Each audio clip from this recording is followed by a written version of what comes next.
Hello guys and welcome to yet another Gosu Academy session. What we'll be doing today is a demo review, and I try most of the times when I do Gosu Academy sessions to find topics that people probably haven't talked about before. Like, it's something that would be difficult to find anywhere on YouTube, but it has relevance when it comes to Counter-Strike. Sometimes I'll be able to, pick out specific topics that are difficult for people to grasp, or maybe something they've never thought about, never heard about. Today, it's just a demo review, and it might seem a little boring. I'm hoping it won't be, but I have decided to pick out Santares, who is, one of the OGs of CSGO. This guy has been rock solid his entire career. He is one of the few players ever who has played professional Counter-Strike with mouse acceleration activated. And now he has had to change away from mouse acceleration to playing without. And he's just as good, which is crazy. Actually, you would even say he's better because this is the first year he made it to the top 20 list on HLTV. Now, I've picked out round 18 of Virtus Pro Falcons because I think this is a perfect example of what Santares does for his team that doesn't get shown in stats and that I've seen him do for years. I, in fact, even made a video, I think in 2023 or 2022, about this specific thing. You search, my name, Nidosafix, and you search Santares. I believe the video is called like Santares Smurfing in Pro League. It's not very long, but I'm going to be touching on a lot of the same things. And when people look at certain players statistically, you look at Dunk, his stats are phenomenal. And you watch him play, he is phenomenal, right? There are also some players that have great stats, or at least good stats, but where, they might not be as flashy, or they might not be as much in the action. I'll see if I can find, like, even someone like Device is probably more someone who you can sometimes watch a match of him playing, and even though it doesn't feel like he's destroying the opposition, he is just getting a massive amount of kills. Then there are also, the sort of unsung heroes who do a whole lot that doesn't get good stats. And then we have players like Santares who get the good stats and do a whole lot that goes unnoticed. And to me, I've honestly never really heard any casters bring this up about Santares, but I think this is his not necessarily biggest strength, because he has a lot of strengths, but in this round, it's, just a regular round of train. Eternal Fire are looking to come back in this match, and now Voxy gets a good kill. I'll skip ahead a little bit. Yeah. Make sure you're screen sharing. Oh yeah, go on guys, go on. Thank you guys. Always good when you guys, it's good that when you guys pass the test. Alright, so now what we're going to see is, Eternal Fire, as I said, they need to win this round to stay in the game. Voxy got an opener. Now Virtus Pro are going to head towards the B bomb side. And one of the things that Santares does really well in this match is his sort of lurk timings were very good. He was good at playing inside pop, and he was also just, in this case, pushing all the way behind teammate. But this is a tough situation, and it's a 2 versus 3. Now, Vicadia here gets a kill on Flammus on the back line, and now Santares is coming, making his play from behind. You'll see him walk down. He's in fact going to kill Flit for free. And now is when I think Santares really shines. This is something I see out of him more than any other player in the world. So this is a 2 versus 1 situation. It is very losable, because if Santares now plays too aggressively or too quickly and he dies to Icy, Vicadia is probably losing this clutch, taking into account his HP. He's also having a bit of a rough match.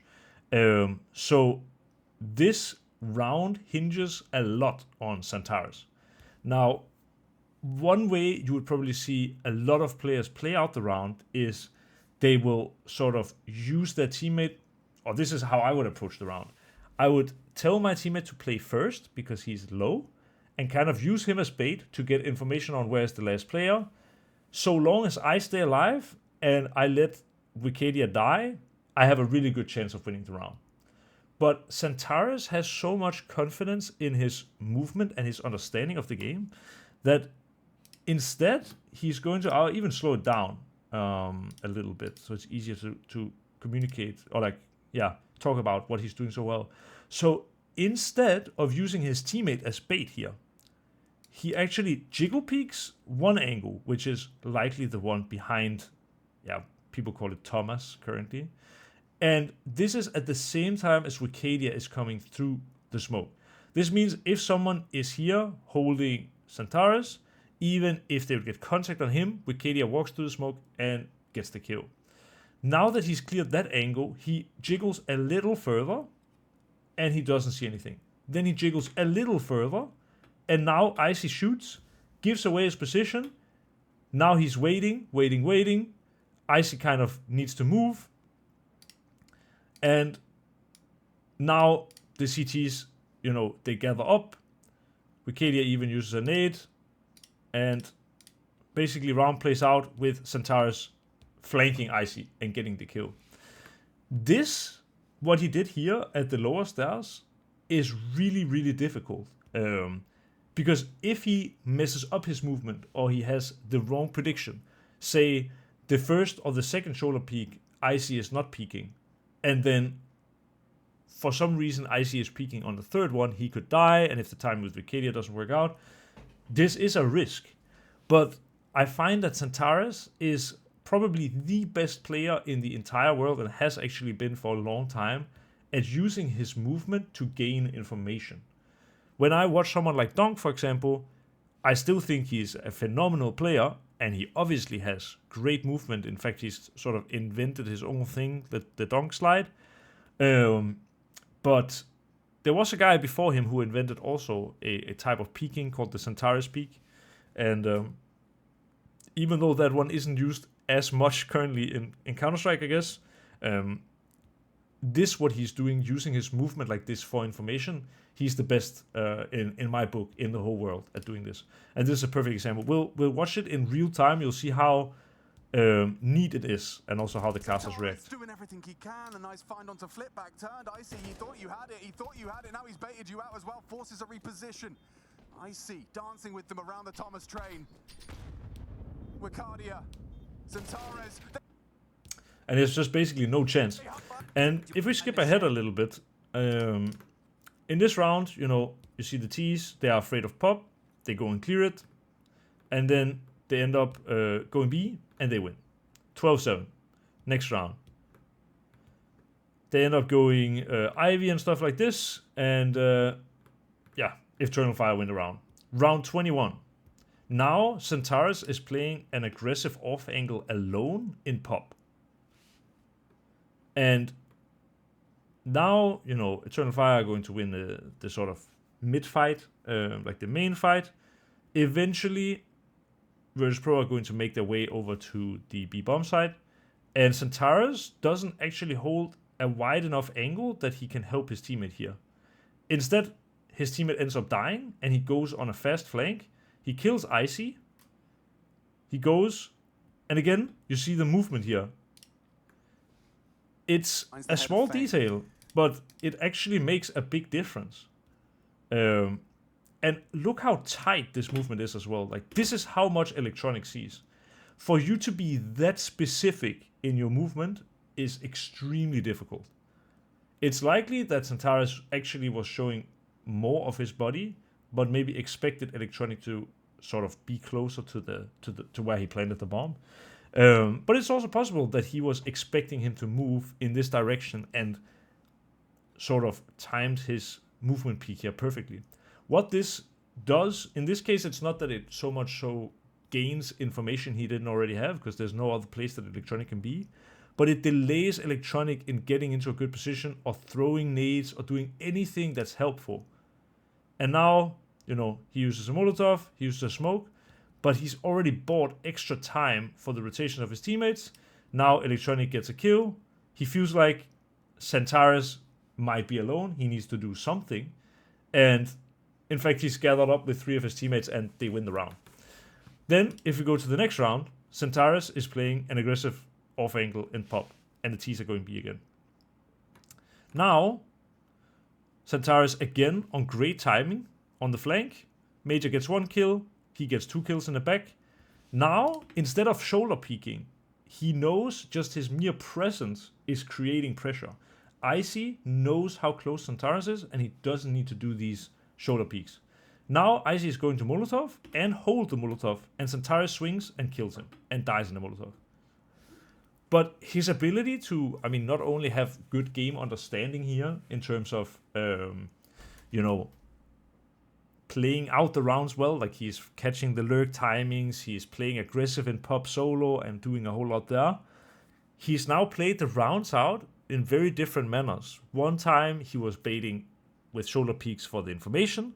Second time he was baiting for shoulder peaks to sort of delay the T to make sure that Electronic wouldn't get into good position, and even sort of fell back to make Electronic make a mistake.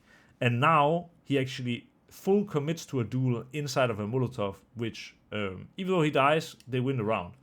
Obviously, I'll say obviously, I don't know if it's that obvious if you didn't watch the game, but this game is going to go to overtime actually. They do pull it back a lot due to the massive impact of Centaurus. Unfortunately, Turnfire are going to lose it in the end. But I think this is, when I watched this live, I was thinking this is a perfect example of how Centaurus plays. I think actually, I'll even refer to my own video here. It's this one. So we won't be spending too much time on this video, but I want to show you another example of something I think he does that not a lot of other people do. This is obviously from CSGO. Here, I think is the example. No, maybe not. Let me see. Yeah, so like here, he commits to the spray fight while he's blind. Now that he gives it up, you see him using his movement to jump for information in a way where it's really difficult for him to die. Like, even if someone would come and peek, it's unlikely that he's going to get caught like this. And this is, again, what I think is one of his absolute biggest strengths is his ability to play for information. I mean, you see the sharp aiming that's ridiculous as well. I'll skip around in this video a little bit. But I think there will be some rounds as well where he jump spots for lower. Yeah, so here. This wasn't by any means like revolutionary, him doing this. Like nading lower and jumping information and jumping again for more information and stuff, but him not giving up this space and playing information in a safe manner, jumping with the Molotov, for example, means that it's really difficult for the T's to progress and gain any meaningful space. And also, if people were to peek him, he's got definitely the mechanics to back it up, right? On top of this as well, like if someone tries to fight him, he has the Molotov, which could enable him to skedaddle.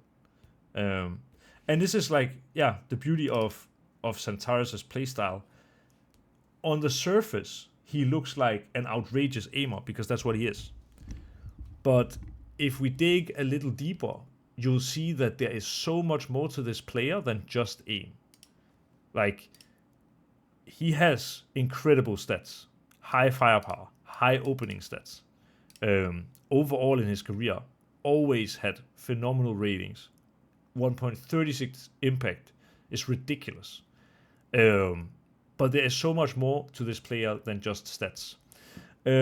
Let's find a...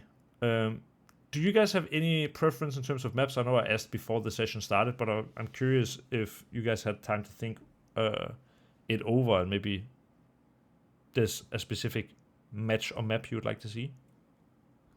Maybe Ancient. Mm-hmm. Ancient. I think I would love to show you Ancient, but I think that's the one map Eternal Fire don't play. So any other map than Ancient, I can give you.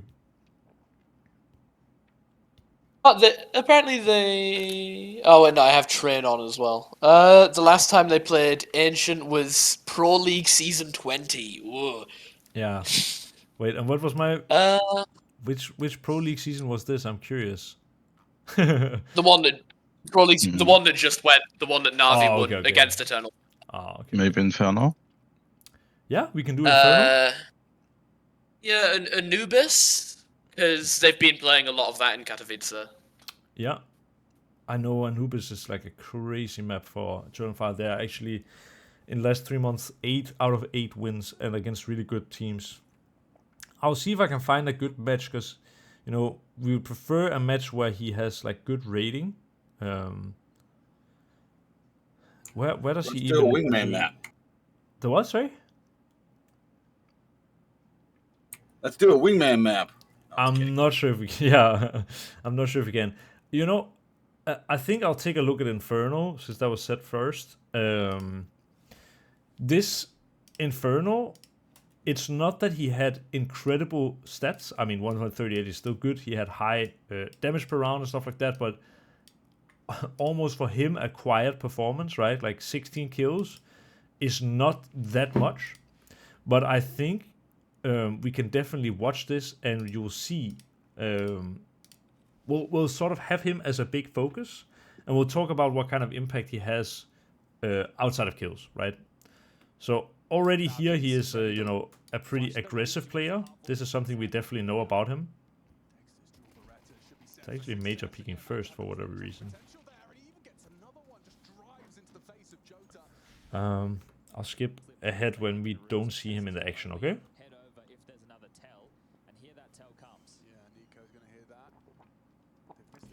Okay, he actually misses a Molotov in the first round. So that's pretty bad.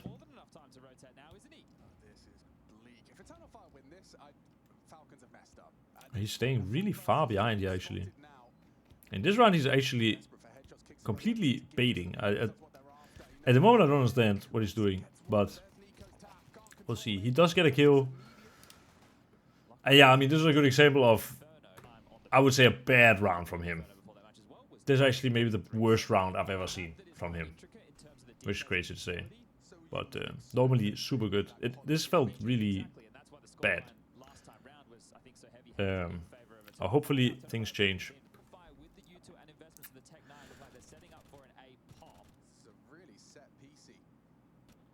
Maybe we should have even watched a point of view demo now that I think about it, but you know what?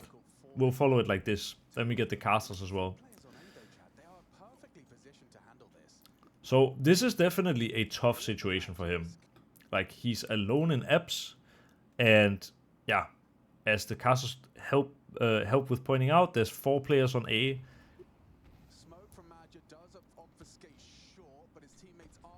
This is good nades. Now, there is an advantage to playing Eps in some regard. Like, it is a position where, I mean, I don't think he's an Eps player normally, but in this round he's Eps, and whoever is playing Eps is kind of baiting, because you want to be, like, there are certain positions in Counter-Strike where your main goal will actually be trading your teammates, like Eps on Mirage, like A-Eps on Mirage, or yeah, Eps on Inferno are perfect examples of that. We'll see. We'll probably need to get into some of the buy rounds before we see like extra impact. He's definitely also one of those players. Like, I will say, I had some discussions with a previous teammate of mine, Dennis from Sprout, where he was quite aggressive against Forspy, right? And I think it's definitely the same for Centaurus, but there is always the element of it that whilst it's probably easier to kill people when you're playing against, you know, lower money, winning Forspy, like anti-Forspy rounds, isn't necessarily easy. And having someone who is really good at, you know, reading the stacks and killing the pistols, like in this case, like the upgraded pistols, and also the making sure to like disrespect smokes and stuff like that. You see it here. He's blitzing it, he's spamming, stuff like this. And we'll see. He will also be the guy going in front towards B. Just kicks it over towards B on his lonesome right now. On the jiggle. Has the smoke in hand and likely to see a 2-1 scoreline in favor of Eternal Now we Fire. can see how he deals with this. I mean, it's good right now as well. It's not the most eventful match so far from him. Here he actually is at the back against the pistols. So yeah, but he is, I would say, taking a lot of the difficult space. Not necessarily that difficult, but still, it's. I'll skip this antique round. I think I'll stick with this demo for a little while, but if we don't see more stuff happening soon from him, I think we might go for the Anubis demo, because so far it's not so eventful from him. One thing that I've noticed recently, especially in Bounty and Katowice, Yeah? is that on most of his maps, he's been starting extremely slow. Like, near the start of the map, he's not playing well. Okay. And then near the end, he starts destroying, because at the end of this map, he's second highest on the server. Yeah, fair. So later in the game, maybe on CT side, he plays really well. Maybe. I mean, he actually already has half his kills after 5 rounds. Or 6 rounds, technically. So yeah, maybe he even will slow down a little bit. But it's also nice. We don't necessarily need him to get a ton of kills for it to be valuable. Like, he might even be a fun player to watch on a bad day. Like, watching a point of view demo of him on a bad day and just checking what is he still doing. Because by the way, sorry, I wanted to thank you for telling me, because I have not been catching as much CS as I would have liked to, right? And this, what you say with him, like, sort of starting slow and heating up as time goes on, was what I saw on the train against Virtus Pro as well. So I'll keep an eye out on that. Even if the demos start a little bit boring, maybe they will pick up the pace. I've been getting back into doing like individual coaching reads recently, and I was coaching someone who actually had a little bit of like a footballing, so like for Americans it would be soccer, right? Background, and the way I can best describe for someone who understand football terminology is that Santares, to me, is potentially the best player off the ball. So like when we're talking impact in moments where he's not in the action, basically, he is the best, in my opinion. And it is because of these like small info jumps, or these like shoulder peaks, or the info gathering, like space taking and stuff like this. Like, he has a really good mind for Counter-Strike. He's really good at understanding CT setups.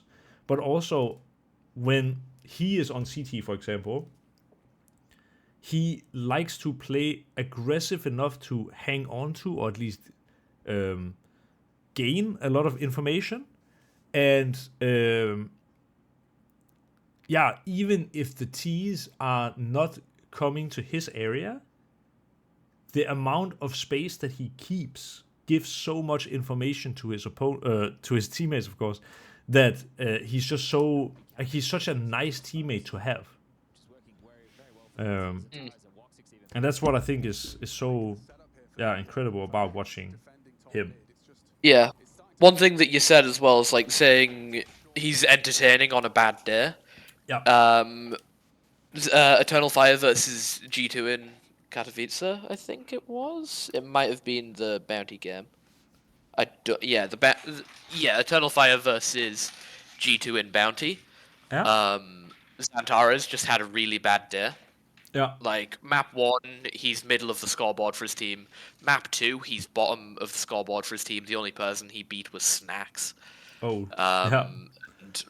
And map 3, he's middle of the scoreboard again. So he just has a bad day.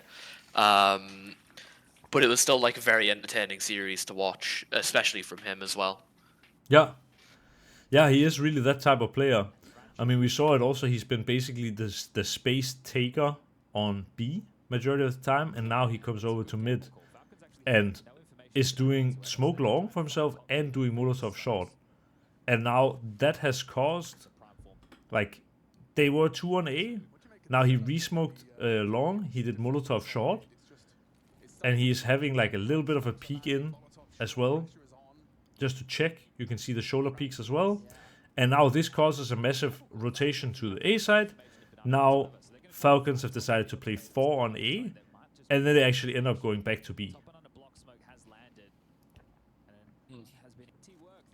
They do rotate over in time, but that's not really down to something that, I mean, that's probably more down to the calling than anything that has to do with Santaris.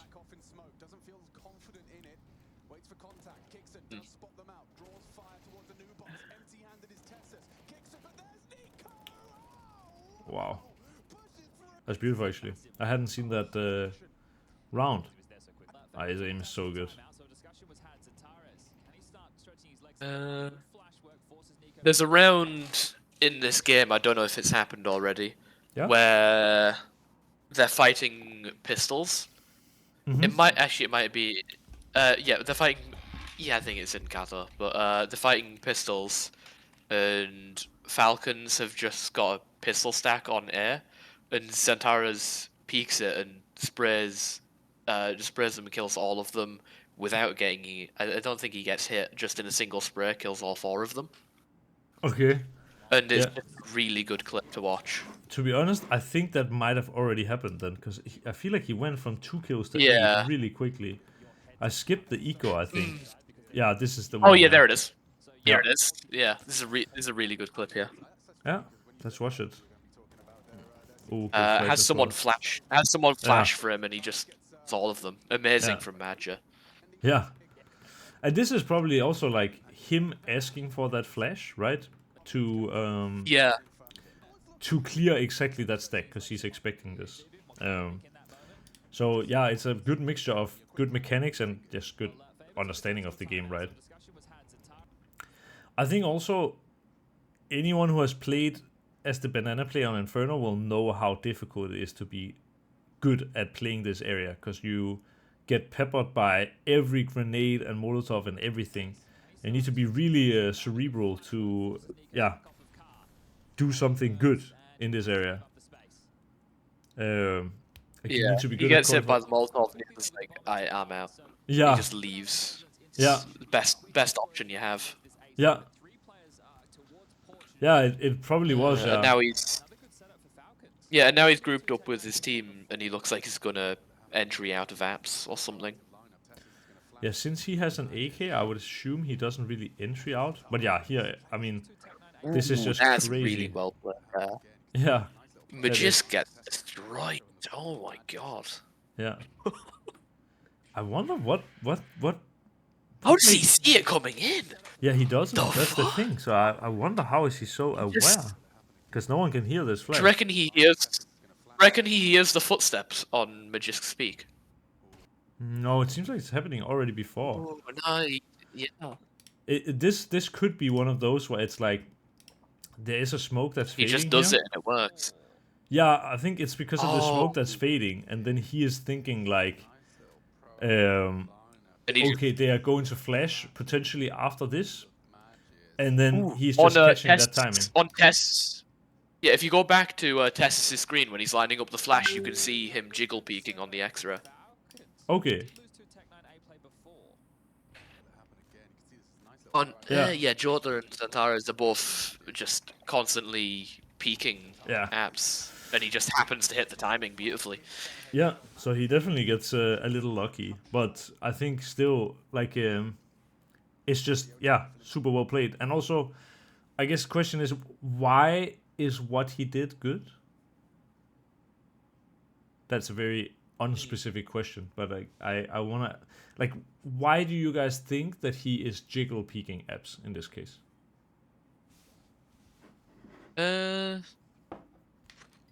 Smoke fading, he thinks that maybe someone might, like, try to pre-flash it or something. Yeah, I mean, I think, that's definitely true, but is there a reason why it would make sense for Falcons to flash apps at this moment? If you sort of look at the Because map they know control, nobody's there's not on really banana. anywhere else. Yeah, Yeah. like Nico's in banana. He's got it clear. He can't really hear anything in mid. Apps is the only place they can really be. Yeah. Anything else? They also have like brackets control as well, and maybe Dexter is hearing the jiggle peak. Yeah, I don't If think they're Dexter doing is hearing a jiggle pick, and even if he was, I think he probably wouldn't call for this flash. Like it's a specific answer I'm looking for, but what I am thinking here is that also Falcons know that Eternal Fire probably don't have that much money. And so when you have like a Tech 9 force buy like this, one of the most likely calls to make is like an apps pop, right? So for Magus, it makes sense for him to check it to make sure that Eternal Fire aren't walking close to do apps pop. And that could be why Santaris chooses to jiggle peek in apps instead of being like and taking mid control with his team. He's thinking, you know, as they're taking mid control, they probably want to get some kind of information. Yeah, so he's like thinking, what would a normal player do? They'd probably like slowly push down apps to take the fight at the end. So and they're going to expect that, so I'll counterplay it. Yeah, I think more it's just that he wants to, like, Magus wants to check if they are wanting to do apps pop, in which case there would be many people in apps. Yeah. And then the flash could allow for that to happen safely. Yeah, and then Zantares is thinking about that possibility and he counterplays it. Yeah, exactly. Yeah. That's what it is. But that is, again, like, you know, it's a very small part of getting that kill that actually comes down to aim. And that's just what I think is so amazing with Zantares. Like, he has so many rounds where you can tell he is more than just an aim. Like, he's actually really, really smart as well. And that's why he is so good, why he's so consistent and for so many years. It's a mix. Yeah, this is. If I remember in the series as well, like the analyst desk before it was talking about like the head-to-head between Nico and Zantares, as we've just seen there, and Zantares just absolutely clears him the entire match. Yeah. Because he just counterplays him everywhere. Yeah. And something Falcons. Yeah, I don't know. I think the new Falcons roster actually looks kind of interesting. But yeah, here. Yeah, it's a good roster, but yeah. I can't wait for Heroic to make even more money selling their current roster next year. I'm not sure. Like, the old Heroic lineup they had was great. I think this new one, it's not the same caliber of players, at least not currently. They might get a good bit of money from like selling Tania at some point, or like Youngstar, but yeah, Pius maybe. He's probably the best chance at making money since former number 5 in the world. I think he was. Yeah, I think he hasn't been doing so great lately though, and he's also getting older. So I'm not sure if how high his career was just done over by sitting on the bench for months at Falcons, as they got simple on one. Yeah. So he hadn't played like any like officials in ages. Yeah, it's true.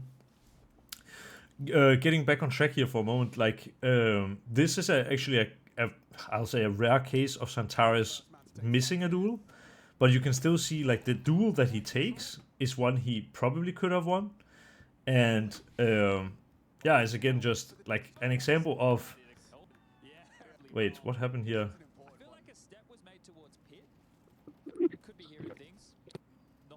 Someone did something great. Okay, no mind. Okay, it wasn't as crazy as I thought. But yeah, like it's just enjoyable, I think, to watch Zantares for the reasons listed. Like he is just so smart. You see him here again. He is sort of the space taker on A. Like he loves going in front because his high sensitivity allows him to do a lot of things, and his first bullet accuracy is ridiculous. But the thing is, even if his first bullet accuracy is great, his spray control is probably one of the greatest we've ever seen as well. It's he's just so well rounded mechanically, and then on top of that, he is just really really smart. It's entertaining to watch him, but it's also annoying to watch him because he tears up everyone's favorite teams. That's true. Like EF versus G2 in Bounty was a rough one to watch. Which one, sorry? Because EF versus G2 in Bounty. Yeah. Because even though he wasn't playing that well, it's just whenever he does have a good round, it's like pivotal. Like he shows up when needed. Yeah, that's true. And he's definitely a big game on his player. off days. Yeah. Yeah. And I can't wait for the final of Katowice to be EF versus Spirit again. I'm not sure. I got a feeling that the Mongols might beat them actually. But we'll see. It's hard to gauge how good Mongols are right now. What do you think of Virtus Pro's chances? I mean, since they're playing with stand-in, I don't really expect them to do much. Stand-in against Spirit is so unfortunate to get. Yeah, I think Mia used to be pretty damn good though, but yeah, it's difficult. Definitely at the moment not really able to replace Flammus. Yeah. Yeah, I mean, we'll see actually. Like, Mia has probably the potential to do it, but he is, it's difficult. I hope he does well, but... Same. Definitely. But yeah, here, he actually, runs in and dies. So he also obviously has those type of rounds. Basically any player has, right? But some more than others. Yeah, sometimes you just get shot on the entry and you die. Yeah. Can't control your opponent's name. No, but it's less to do with aim, I guess. It's just like, it's the nature of the game. Yeah. But, yeah. I'd love to see his CG side, because he doesn't get that many kills. And I'm curious, if we skip ahead, if we'll see, some of the spice that I've been talking about, like where he's doing things like off the ball, basically. He's not in the action, but he's still doing a whole lot. And we'll see. It's funny actually with Centaurus as well, because back in the day, he was like, people were considering him an onliner, and that he couldn't perform the same on LAN and stuff like that. And yeah, I mean, he's a super consistent LAN player, and also especially considering his playstyle, it's wild how good he is, like how consistent he is. Because I think someone like Donk has a really good system around him, so that he only really needs to go in front when it can be nice to go in front. But Centaurus is ruthless, man. He just always wants to fight. Like the same as Donk, but I think Centaurus is the system. Yeah, it feels like it sometimes. No, I mean, Eternal Fire also definitely have a good system. Also has, he's got a good team surrounding him. Madge is being a very good IGL at the moment with the amount of comebacks on Anubis they've done. Yota is playing really good. Wakadi is doing well, and Woxic is Woxic. Yeah. Just amazing player. I completely agree. I think we should refrain from talking too much about like current results and stuff like that, because this session also needs to be, enjoyable to watch in like a month from now when everyone knows what happened at Katowice, So like, even though it's always nice to like small talk, I want to see if we can stay on topic a little bit, because it's important. Like obviously the nature of how good Eternal Fire is sort of relevant, but for this particular session, it's important that that people can watch it also, in 2 months. And I think no one's gonna care about how Katowice panned out at that moment, Yeah. But yeah, I think, Get your tickets. yeah, Centaurus, I mean, what you said though is kind of true. Like, Centaurus is definitely a vital part of Eternal Fire, just like Dunk is when it comes to Spirit. I do think, as you say, also Major has made a great system, and he is being a good in-game leader for sure.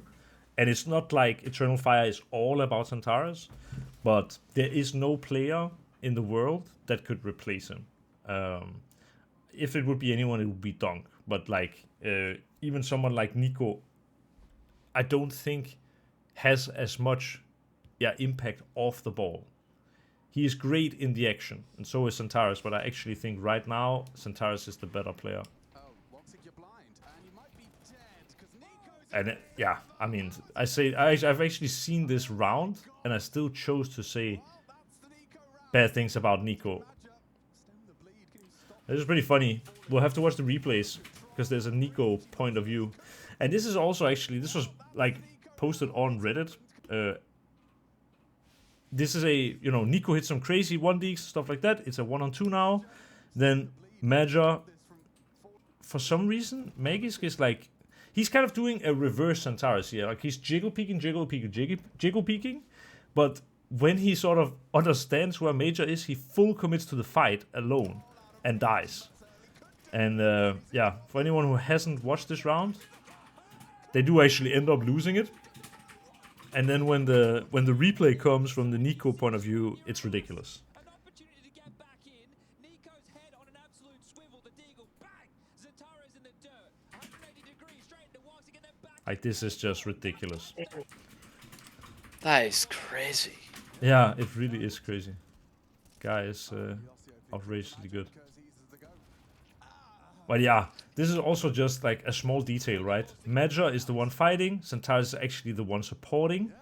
Then, when Major gets a kill through the smoke, now Centaurus chooses, while he reloads, to just wide swing and kill Nico. And this is something where, if you would give up the space, in a 5-on-4, that's probably gonna be all fine. But it is sort of the last thing that Nico expects, is someone to swing solo. And one thing that I do also think I've noticed extra when watching this is that, and also when we think about the rounds that I showed from Train versus Virtus Pro, is that Centaurus actually does a lot of things that I would consider not by the book. Like these rounds he had on Train, where he was playing forward in pop, holding a sort of off angle, completely solo with no possibility of a trade. That is something where, in a vacuum, I would say that's not that great of a risk, because he needs to multi-kill for that to be worth it. Like, if he goes 1-for-1 there, it's not a good trade. The same here. His teammates just got an entry. Now they are willing to give up the space because they feel like they don't need it.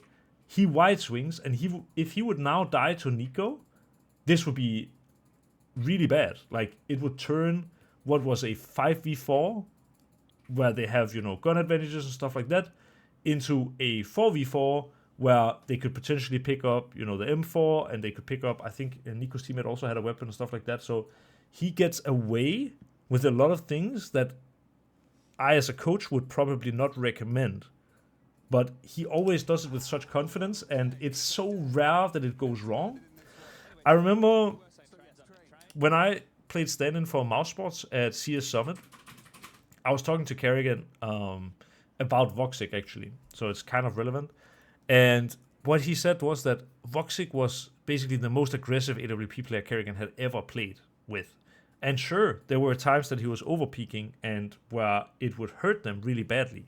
But their approach to it was that, we are trying to make him peak a little less in certain situations, but also we don't want to risk ruining his aggressive nature, because that's what makes him good.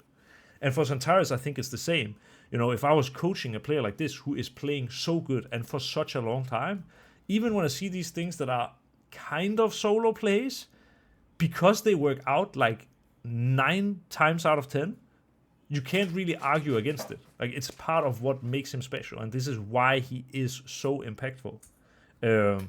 Also, anyone who has this is for people watching the YouTube video, but also for the people here at the Academy. Have you guys watched The Last Dance on Netflix? Like the basketball TV series? Nope. Okay. I only watch CS. That's okay. A bit of it. Yeah, I haven't watched that much of any other basketball. I do have a certain interest in it now because of The Last Dance, but The Last Dance is one of the best things you can watch if you want to improve your mental game, because it's clips from, you know, the title-winning seasons, like the three-peat, and then I guess it's like almost a back-to-back three-peat of championships that they win, and especially following Michael Jordan, like that guy's mindset is just elite. But there is also a part where they have this player called Dennis Rodman, who is in scandal. That guy's crazy. The guy is crazy. He looks crazy. I'll find a picture of him, to be honest. It's worth it. The thing, This is the first picture that pops up, right? Like, bro, the Las Vegas, they don't played in the finals. Jesus. He's mentally strong as hell, I won't lie. Yeah, this guy is really, really insanely strong mentally. And he is just, he's looking weird. He was dating Carmen Electra. He was dating Madonna. It's like just a weird guy. But there is a whole episode which is about his life and stuff like that. And there is a part where they realize he is just different, right? And what they say, and I love this quote, is that they were, coaching him and they were trying to, make him better, blah, blah, blah. But at some point they found out that, like, you don't put a saddle on a Mustang. And I just love that quote, because I feel kind of the same when I watch a player like Xantares play. If I was coaching him, right? I mean, he is obviously crazy good. But there are times where I would say, like, for example, this could have gone wrong, and this is probably too much. But, this is what makes him unique. And also, I know for myself, when I have played my best pro Counter-Strike, basically, I have not only, played to the level of my teammates or played to the level of my opponents, I have played in a way where even though I knew what the right decision was, I always tried to see if I could squeeze a little bit more out of it. I think I've used it as an analogy before, but basically imagine that, like, pressing the issue or these like shoulder peaks or info jumps or whatever, the further you go, or like, let me explain it a little bit differently. Imagine you are either CT or T and you're pushing into an area and you don't know where your opponent is. You don't know how far you can push until it gets you killed. Imagine it's like a balloon. And every step forward you take, it's like you're pushing air into the balloon. The goal would be to get the balloon as big as possible. You want to take as much space as you can without dying, which is when the balloon pops. So, like, kind of pushing the balloon to the maximum size, or like squeezing the juices out of a lemon, is also kind of like how I explain it is what he does best. Like, it is when I've been the most in flow and I've been playing my best Counter-Strike, it feels like this is how Xantares plays as a standard. And the fact that you're able to do that against the best players in the world, doing these info jumps, doing the shoulder peaks that are risky, doing this. I've been talking about it so long now, we'll watch it again, but his teammates are all backing off. Major is jumping back, and now he just swings and insta-kills Nico. But this would likely not be a trade from Major. Like, if Xantares dies early here, Major might attempt it, but it's not like an easy trade at all. But now, this situation is so insanely good. They win the banana control, they got double entry, they even almost kill Kicksat with the nade, and now, as well, they smoke off the half wall, and now the round is just over for Falcons. And even then, you see him still go here and spam the smoke one time. He's always giving things a look in. And that's, yeah, again, what does, like, what makes him unique and what, like, that's a way of him to express how much better he is than almost everyone else on the planet. And then he also has, like, the, you know, these rounds where he goes back and now he's playing super fundamentally sound Counter-Strike. 5v3, he's just jiggling with a Molotov, and if Falcons want to go B now, he's actually jiggling with the smoke, but it doesn't really matter, it's kind of the same. Now as well, like, notice this is also another good point.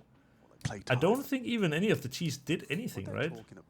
He just understands the internal timing of when he needs to drop his utility. Like, it's as soon as they can actually be close, but he is always going to be playing for the information until he feels like it's not smart to play for it anymore. And now let's see what happens. Falcon's going to be boosting. He's going out, he's even checking for boosts. And he gets a kill. Like, this round is a perfect example of why he is so good. I'm really happy we stuck around with this demo. This is the last kill he's going to get. But this round was an amazing example of, you know, his sort of off-the-ball movement. Half of the time, he was sort of in action or was able to get kills. And in all the other time when he wasn't, he was playing aggressive. He was setting the pace of the game. He was not making any mistakes. And, yeah, just doing, at some parts, very, like, things that were kind of far away from the fundamentals, and then immediately after doing things that were on the fundamentals. And here as well, like, take an example of a regular, let's call it regular pro player. You know, Major now swings and dies. And I just don't think you would see Xantares just randomly swing and die in this way. And you could argue that the reason that Major did this is because he gives more time for the KDR flank. There is probably thought behind it, right? And it's not bad. But I just think you wouldn't see Xantares do this. Instead, you would maybe see him do an info jump or jiggle peek or something like that to give away the information where he is to make the T's, like almost entice them into walk into the side. But yeah, it's crazy. Like, he is just so good.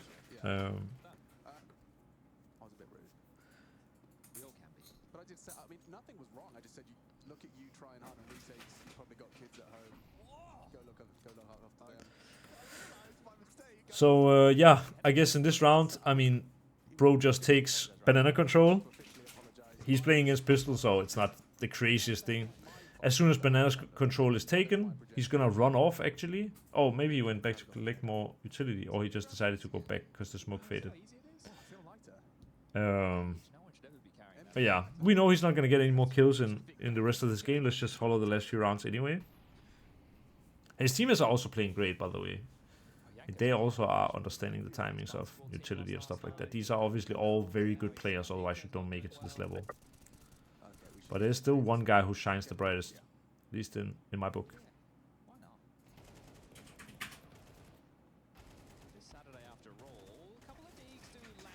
Oh yeah. Now let's see. Does he do anything special? Oh god. Yeah, that could have been his kill. That's pretty unfortunate from Nico, but still, he would have made himself easy to trade, even if he would have died. Let's see what happens here. Wow, that's a crazy shot. Okay, that's also a crazy shot. But yeah, not much for him to do. He did his job on B. Now they're boosting. He gets killed. This one he wasn't ready for. Or maybe he was even. He was standing still and kind of watching it, but let's skip ahead a little bit. And now, this is the last round. Somehow he wins the last round by having dual Berettas in a buy round. That's... He doesn't even have armor or anything. It's pretty interesting. How is he... Like, even that I'm curious, because he's definitely also one of those players that have been able to maximize small weapons. But we know he's not going to get a kill. He does free up people to move around to the other bomb site though, and that's also worth a lot. This was a pretty bad decision by Vicardi, I think. But yeah, here again, like, he is actually the B player, but he is willing and also doing a good job at playing apps. He isn't giving anything away for free because he has one of the smaller weapons. But now on the timing, he's actually pushing on apps. And this allows, you know, a bigger rotation towards B. And yeah, I guess it's this gamble stack, or like, it isn't really even a gamble. It's like this stack based on information that wins them the final round of the game. And good shots by Voxic as well, of course. Alright, guys. What do you think about my my thoughts on Xantares? Do you agree? Do you think he is the best off-the-ball player in Counter-Strike?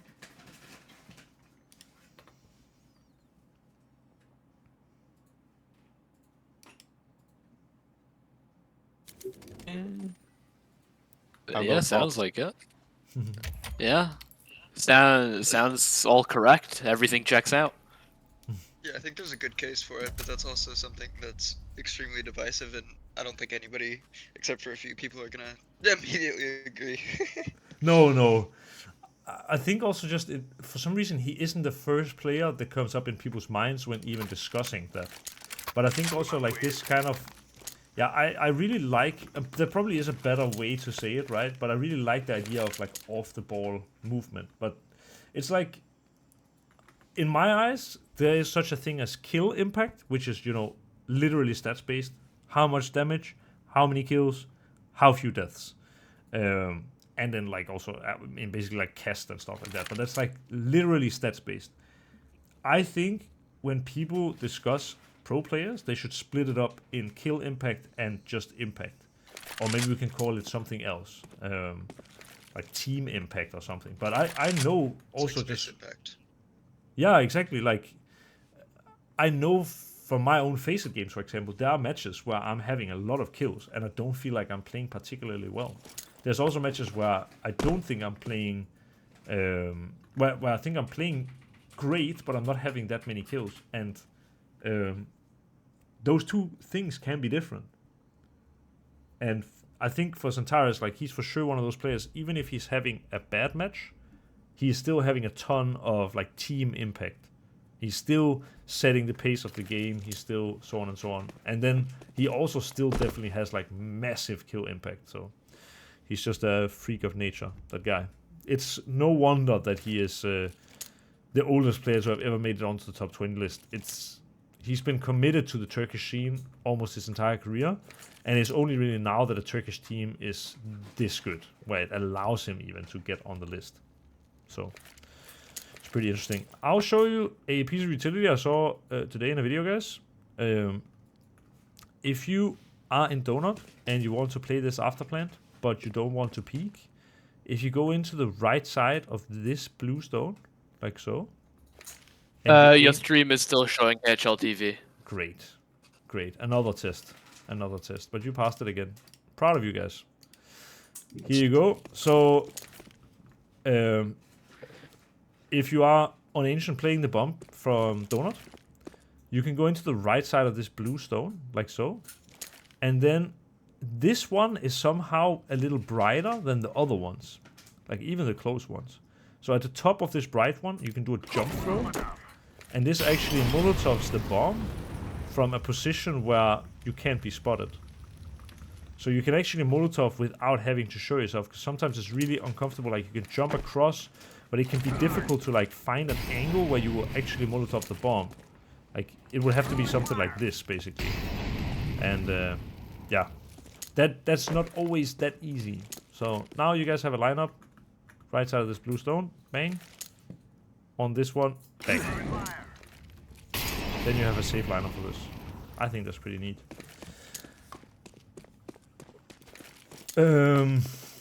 Yeah, I probably have a few more things I can show you. And I think I will. But maybe I'll just go around and throw some kind of utility while we talk. So, yes, guys, how do you think? No, not how do you think. What do you think about the session? And also, like, do you have any other questions or anything? Doesn't have to be about the session necessarily. It can be about really anything. But I'm just curious to hear if there's anything else I can help you guys with. I wanted to ask if anybody's found a smoke for like that donut smoke that you mentioned in an earlier session. Yeah. Where it gets on the inside but not in front of the tunnel. I think I found one yesterday, but I have to make sure. Yeah, I mean, if you think you do, I would love to see it, because the thing with it is that it's possible to throw it, but it's difficult to find a lineup that is very consistent. It's incredibly hard, yeah. No, I really spent hours last night trying to find it. I love that you're still trying it, because I promise you that's a smoke grenade where if you would find a consistent lineup, like it could even be W jump throw, you know, this lineup will allow you to I mean, if you post this anywhere, all pro teams are gonna take it. I think so, at least. I have no doubt about it. It seems like they made it like wait, intentionally very difficult. Can you show us what you mean by like where you want this, like how you want the smoke to land? Yes, let me show you this real quick, and I'll go on a server. If you ever struggle with clearing out ladder room, right? I don't think that many people know it, and it's also kind of a hard lineup, but I think you have to go in here, and then you have to You've seen this one? Yeah, I've seen this before. I just forgot about it. Yeah, this is actually a really tricky lineup. You definitely need to... I think maybe I was aiming the wrong spot. I think it's this black dot, like this. And then you have to run a certain amount. Oof, I was close. I think I didn't run far enough. Oh man, I'm gonna get it. Because this Molotov is very tricky, but it's really cool. There we go. You can actually Molotov all of ladder room out. Like on top of the ladder, in here, and down here. All with one Molotov. And it's not so difficult as I make it seem, as long as you practice it. But I'm a coach, so I'm allowed to fail grenades. I'll show you the idea of the smoke that I would love for someone to find.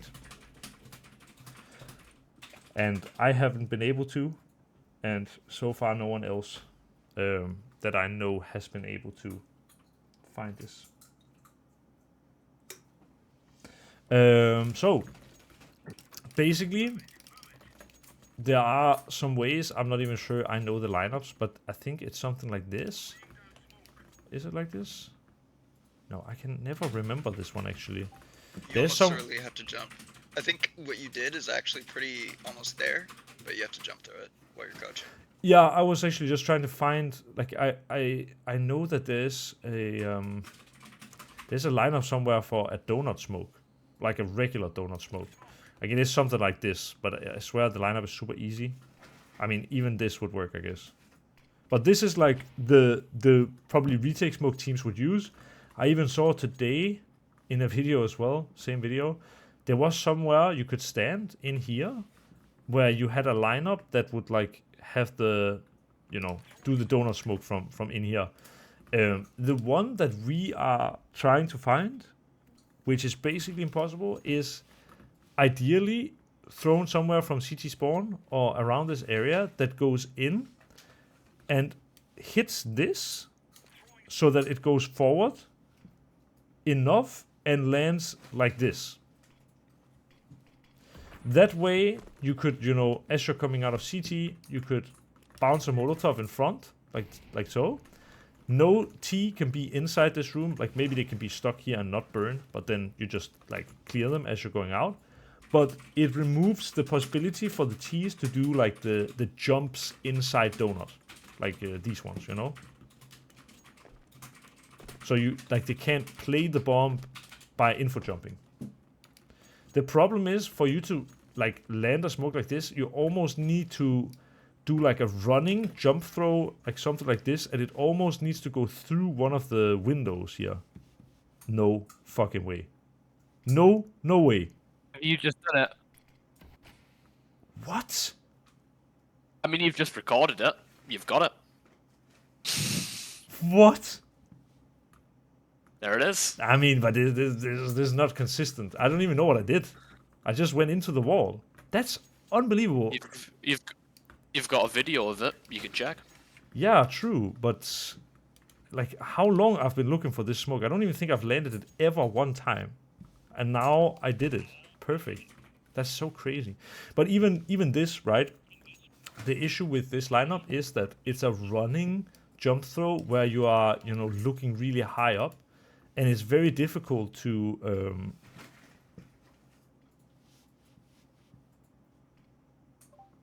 Yeah, you were looking at the sky, weren't you? like how have I landed this 2 out of 3 times? I don't even know what I'm doing. The skybox doesn't change, so Yeah, you could that's just true. aim at a part of cloud. You could. You legitimately could. Like, you could stand somewhere here, and you could find some lineup where you put your smoke grenade on a piece of cloud or something. But then you still need to like run a certain amount, and like this one is gonna go too far, I think. But at least it's really hard to not waste the smoke. Yeah, exactly. I was hoping that you could stand like this, for example, and aim here and do like W jump throw. Like, that would be ideal. Because then, like, you can see how close it is, right? Like, if you could stand like this and do W jump throw literally anywhere, then it would be consistent. Because it just needs to go through one of the windows, basically. But it seems like it's kind of exactly not possible. Like, maybe if you line up something like this, right? But yeah, it's like the difficult part is finding like a lineup that's actually consistent, because it needs to be, yeah, it needs to be super consistent. There will be a lineup for sure. It's just a matter of where it is, and yeah, is it feasible to throw this? Because this is what happens a lot of times, like that it hits one of the sides and then it lands on this or something. So you basically needed to, like what I did, hit that wall first and then that wall and then land down and have enough speed to make it out. It's really difficult. And the way the windows are, it's hard to hit the side of the wall. Like, you basically need to have it go through the top middle window, right? And yeah, that is just extremely precise because the angle is quite tight. Like, even here, if it would bounce like this, maybe there would be a chance, but probably, yeah, it would end something like this without enough speed. So you kind of need to have a running jump throw, or you need like a super specific lineup like this and somewhere here, and then you walk through. That's honestly probably the most likely, because that should give it enough speed and height, and also, you know, a walking jump throw is way more easy to like do consistently, basically. But so yeah, this is again, I've done this before. Huge. Yeah, I think even I said I would give away a skin of $20 if someone finds a consistent lineup. And honestly, that offer still stands. If you can find a consistent lineup for this retake smoke, yeah, I'll give you a skin of $20 because it's a. Well, I now know what my night is. Yeah. Yeah, I mean, it's. I know you said you were gonna write a tweet about somebody, but I never remember you saying you would give away a skin. Ah, okay. Well, we'll add a skin on top then. Bet. Ballin'. Yeah, it's yeah, even I think probably it could be potentially possible to stand here and then do like a walking something. It's so hard. I got it to work with only a jump throw, but like it's extremely difficult. Yeah. Like, this actually might be something. Well, you could line this up somehow and then walking jump throw, like as soon as you like step up, or you get this like small speed boost or something. But yeah, I'm hitting the wrong wall first. It needs to hit the right wall first, and then this, and then go down. This almost works as well. So even probably hitting this wall is possible, because you can still have like an extender smoke. That's fine. I think it really is possible, but it's difficult. Very, very difficult. From what I've seen, the easiest way to make it work is to, sorry. No, it's fine. To be making it go through the, like, non-existent walls on the top in front of the window. Like here. Oh, these ones. Like right below you. There's a wall that just should exist but doesn't. Yeah. If you get it to hit through there, it's actually really easy. No, like right below you. Like the, not the here. wall, but the, like the floor, quote unquote. Yeah. But doesn't it just go in here? It very consistently goes in between the textures, and it doesn't actually smoke anything. But it lands on the, it lands on like the roof of the thing. See, there we go. Sometimes it does that. Yeah. Actually, for some reason, it's not consistent at all. It just does that sometimes. Yeah, but the fact that it can happen means that there might be a lineup that is consistent. But the thing is, you know, I had this thought as well, actually, because I think maybe even I had this. The issue I had with it is that if you find this smoke, it's going to take you a shit ton of time.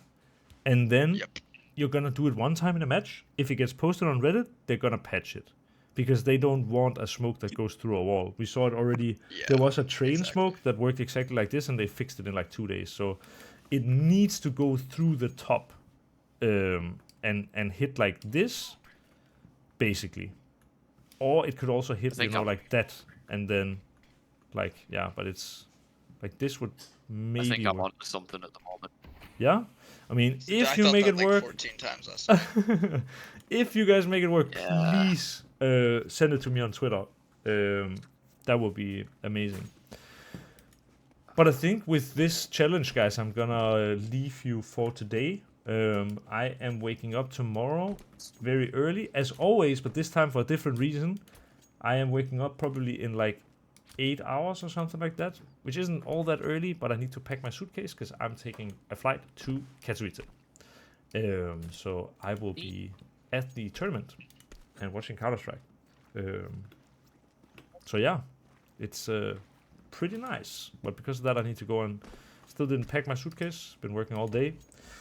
So yeah, I want to just thank you guys at the Academy for coming and for everyone watching the YouTube video as well. And there's a skin of $20 to whoever can find a consistent lineup. And also, when I say consistent lineup, it needs to be consistent for more than just you. Like, if you can land it 9 out of 10 times, but everyone else can land it 1 out of 10 times because they don't have some specific view model, or they didn't line up the resolution for the money that it needs to be down. Like, it needs to be something that is sort of possible to replicate for the average person. Alright. Well, or like it's average consistent pro. if there's not a skill issue in place. Yes, exactly. Exactly like that.